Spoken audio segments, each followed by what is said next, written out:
CES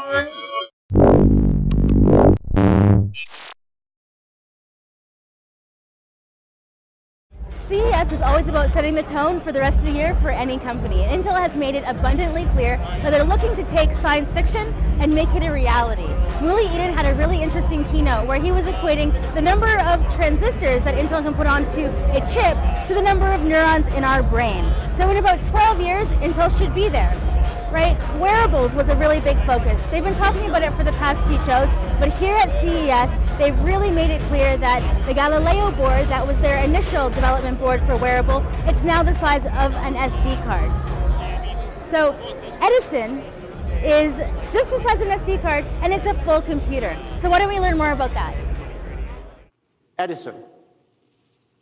It's a full Pentium class PC in the form factor of an SD card. It runs a full Linux open source. It has built-in Wi-Fi and Bluetooth low energy. It has an app store, so you can go in and do app store programming. It will be available in the middle of 2014. With Edison, the opportunities, we believe, are endless.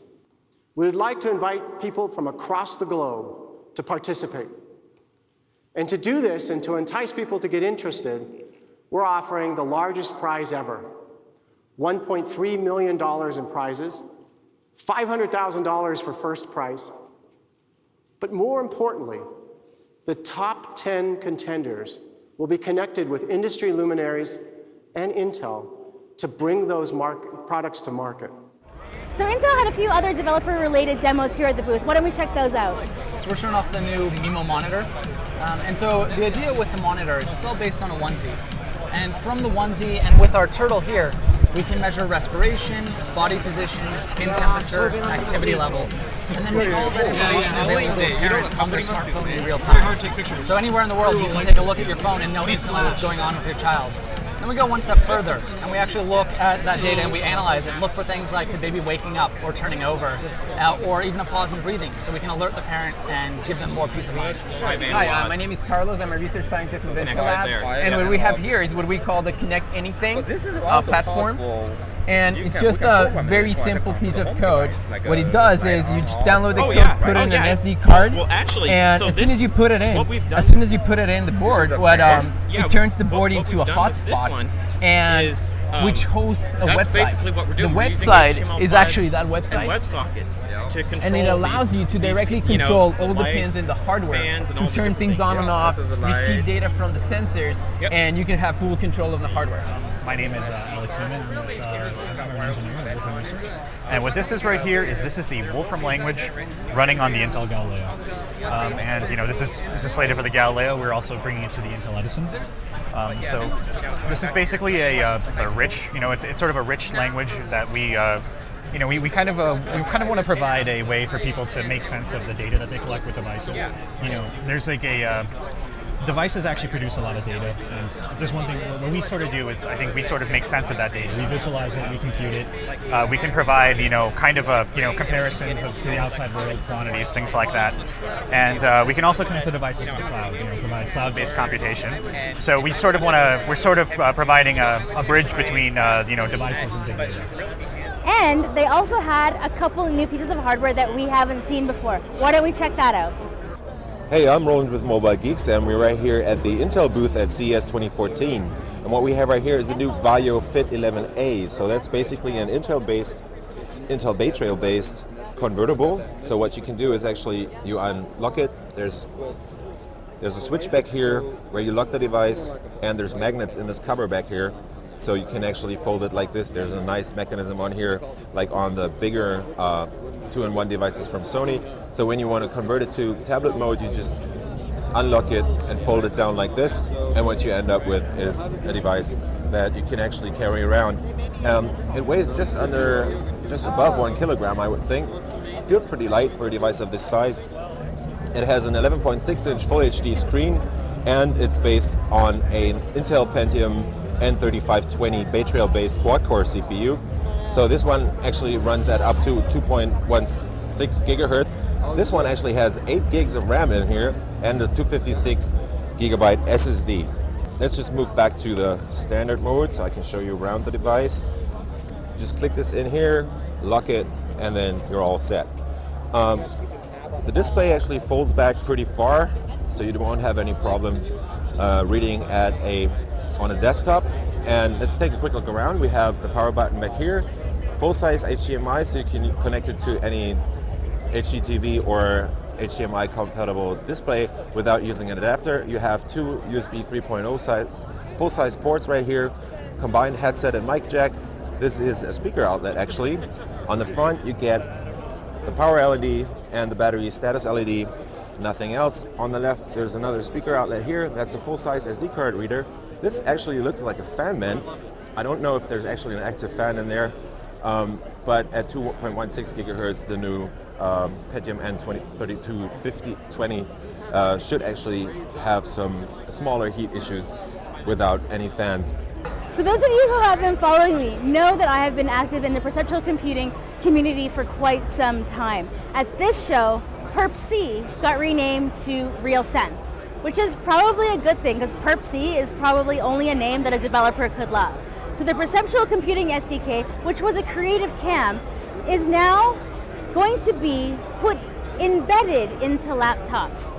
So we've seen a few reference designs from Intel. So far, no manufacturer has announced them, but a lot of what was happening here at the show was to get the industry excited, right? They showed off, I don't know, there was three, and then they had a few more that I couldn't get closer to. 3 reference designs with the 3D camera built in, 1080p, able to do depth, right? So really bringing that Minority Report reality, bringing gestures, bringing all of these things that we wanted to see for such a long time into our tech. And what was happening on stage was about telling the consumers about what was coming up, but it was more about getting the industry excited about what was possible. Because as consumers, we can't buy things that don't exist. I mean, it seems pretty basic, but CES is that kind of show, that big companies come to make big statements to each other. And that to me was a big part of what I saw at Intel's keynote yesterday.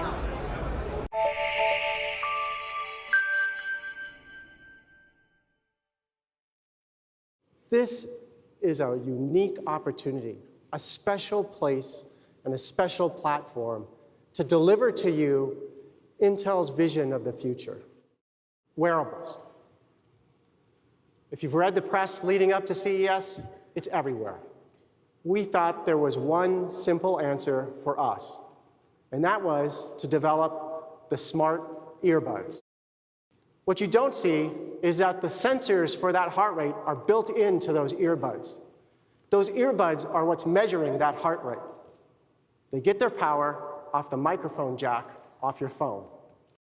We've nicknamed this smart headset Jarvis. It's hands-free, it's always listening, and it's got seamless integration. With this smart headset, I can interact with my phone over here without picking it up. In fact, without even touching it.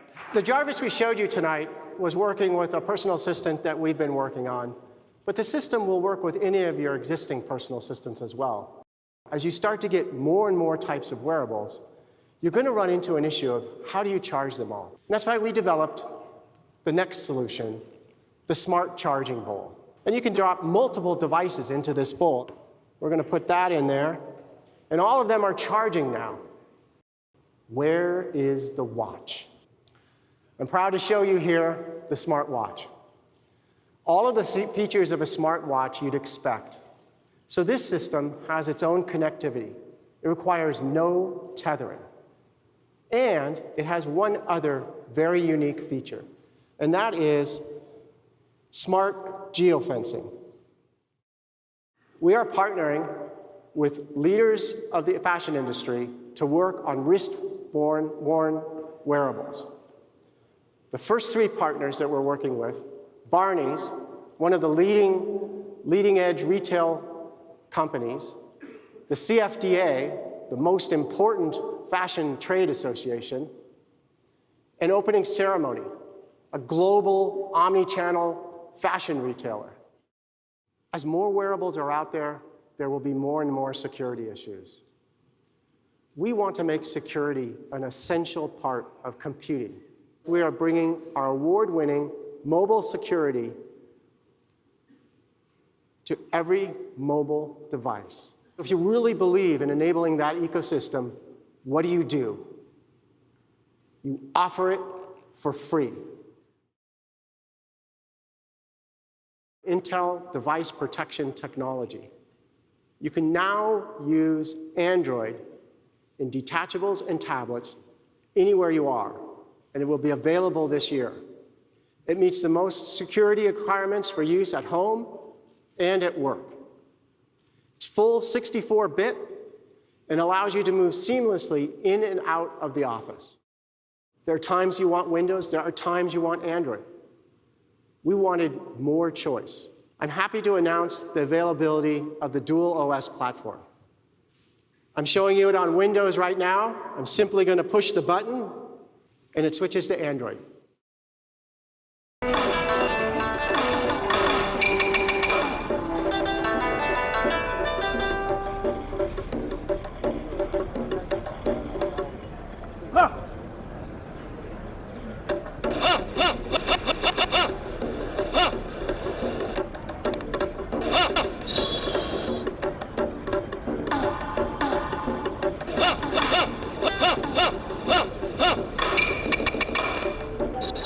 My name is Shunsuke Nakamura, and the software name is Kagura.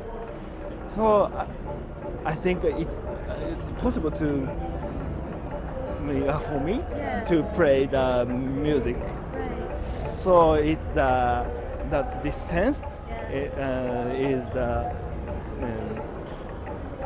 make me the possible to play music.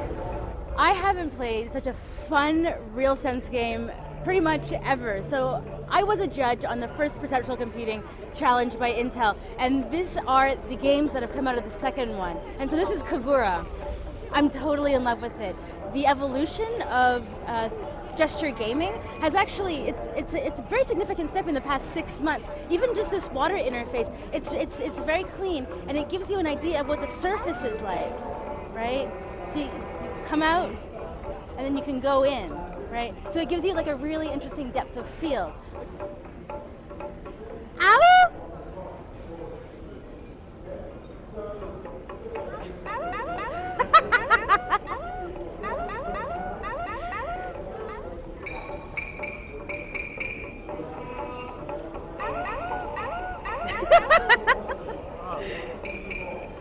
So here at the RealSense booth, I've met up with Liang, who has an ARpedia demo. So what's really interesting about his company is out of China, and they actually have a history in augmented reality, right? So they've taken one of their augmented reality demos and then adapted it, I guess, with the perceptual computing SDK. So the first thing that we do in the demo is we create an egg. And then we give the egg an environment. Oh no, wait, oh no, sorry. I missed a step. First we have to put the egg in a place for it to be hatched. There we go. Okay, now we can create the environment. Oh, there we go. And then we make it rain.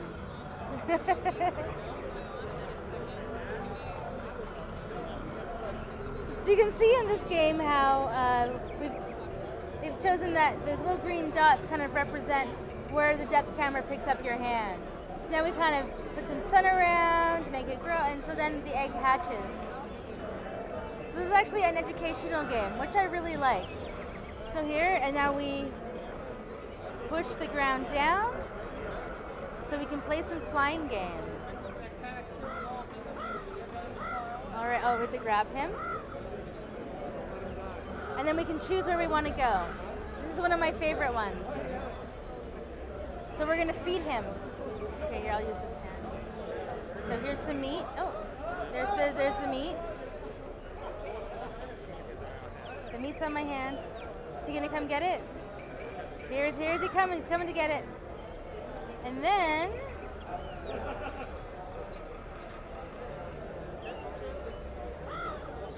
we're going to make him drop it. So how long did it take you to develop this game? It took 3 of us 2 months to develop this game.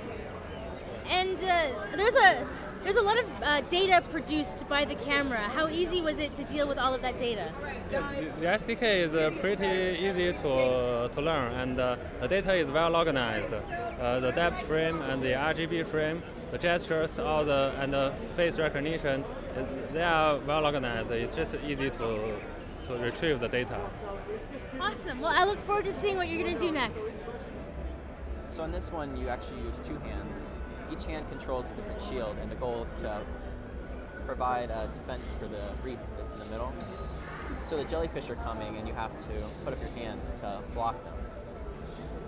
The jellyfish start off just moving in straight lines, but eventually they start moving in curves and different patterns, and you have to figure out where they're going to hit in order to block it. So this game, we wanted to focus on just a simple interaction, just having 2 hands and holding them up like shields. Space Between is another game using the RealSense camera. So I have 2 of the developers who created this. They're just 2 guys and a keyboard. Well, 2 keyboards. So can you tell me about the development of the game? Sure. So we kind of saw that Intel was doing a contest, and we looked at the submissions of previous year, and we thought that we could really bring something to the table. Both Ryan and I come from a media research background, working in a research lab at University of Central Florida, and so we had experience working with gesture technologies as well as new media technologies, interactive projections and things like that.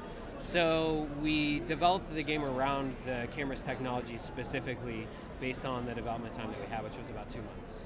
This camera puts out a lot of data, right? And there's a lot of things that you guys can do with the data. It's almost kind of endless. So you just chose to do like simple hand gestures. What are some of the other things that you had to decide between, right? So you could have gone this way, you could have gone this way, because there's just so much data to deal with. Well, originally what we wanted to do, we wanted to involve more of the voice and more of the head tracking. When you look to the future of where you're going to take the game, how do you think you're going to iterate it next? Sure. So for the next iteration of the game, I think what we're going to do is we're going to add more types of gameplay. Right now we kind of only have 3, and they're very base level. So we're going to expand on the types of gameplay that we have, and also expand on the depth that we explored those types of gameplay. So having more levels and more deep gameplay, I think. I think the best part about gesture technology specifically is it takes out that learning curve, No more does my mom or my dad have to learn how to use a computer, to be able to interface with it. They can use the language that they already know, that we already use to communicate with each other to control the application. I think that's going to be really cool because it's going to open the doors for a lot more people to start using computers. Awesome. Well, thanks so much, guys. I think that's great. Cool. We're joined by Jacob and Melissa from Unicorn Forest, and they have a game called Head of the Order. And it's actually a really graphically intensive game. You guys usually don't develop for Ultrabooks, do you? Not usually. Most of our development is traditionally focused on desktop games. Some web and mobile, but usually desktop experiences. Because the graphics are really impressive. Congratulations on how detailed they are. Thank you. So where did you get the inspiration for the game? This is actually a game I've been wanting to make for a really long time, but I'm just excited now that the hardware is sort of getting there, that we're sort of able to make the game. So we started off with just a basic tutorial. It sort of walks you through the 2 main spells in the demo, and in the future game there's going to be a lot more spells. So you can create a fireball and then you can sort of wait. You don't have to cast it right away. We have it designed right now to be a little bit easier. He doesn't attack right away. So you can do his shield, you can block his attacks. The lighting to me looks quite dynamic with the balls randomly going different directions and everything like that. If you guys are working on things like gesture, you're obviously developers who kind of think about the future of development, because everyone's developing for iOS and touch, and it's not that there's anything wrong with that. It's where a big chunk of the money is. But there's so many more exciting things, I think. I mean, Intel at this conference really talked about their new wearable line, right? And the 3D camera and all of these other things. So I know it's only day 1, but what you guys have seen so far, is there any other technology besides gesture that kind of gets you excited? Definitely controllers for consoles get me really excited. I know there's a new Steam controller that I can't wait to try out. And I know like the PS4 controller has a little trackpad. So the gesture is sort of merging into all of these different technologies. It's not just on a screen anymore, and it kind of really ties into cameras and motion capture. It's getting easier now to tie one thing onto many different like computers, many different systems. So if we make this for this camera, we could then put it on something that's touch-based, you know, without much of an issue. I think it's great to use it as like a highlight. If you focus on using gesture, you can tire the user out or make them move too much. And if it's just like you create that great experience of I used gesture one time and it felt really magical, that's what we aim to do. Awesome. Well, thanks so much. So even though I'd love to, I can't spend all day at the Intel booth. Why don't I check out what the guys are doing? All right, Corvita Raven here with Mobile Geeks, and we're here with the Gioni eLife E7 that is sporting a Qualcomm Snapdragon 800 processor, 2.3 gigahertz quad core, 3 gigabytes of RAM, 32 and 64 flash memory, non-expandable, so you can't upgrade that. 5.5-inch IPS panel display that has a 2560 by 1440 resolution, which is quite unheard of here. 13 megapixel camera on the back. Hey, I'm Roland with MobileGeeks.com and .de, and we're at CES 2014 checking out the new Qualcomm Snapdragon 805, which is actually the first 64-bit capable SoC from Qualcomm, having 4 cores, 64-bit compatible, running at 2.5 gigahertz with an Adreno 420 graphics chip or graphics part in there that is actually capable of DirectX 11.2 graphics and OpenGL GS3 plus OpenGL Next.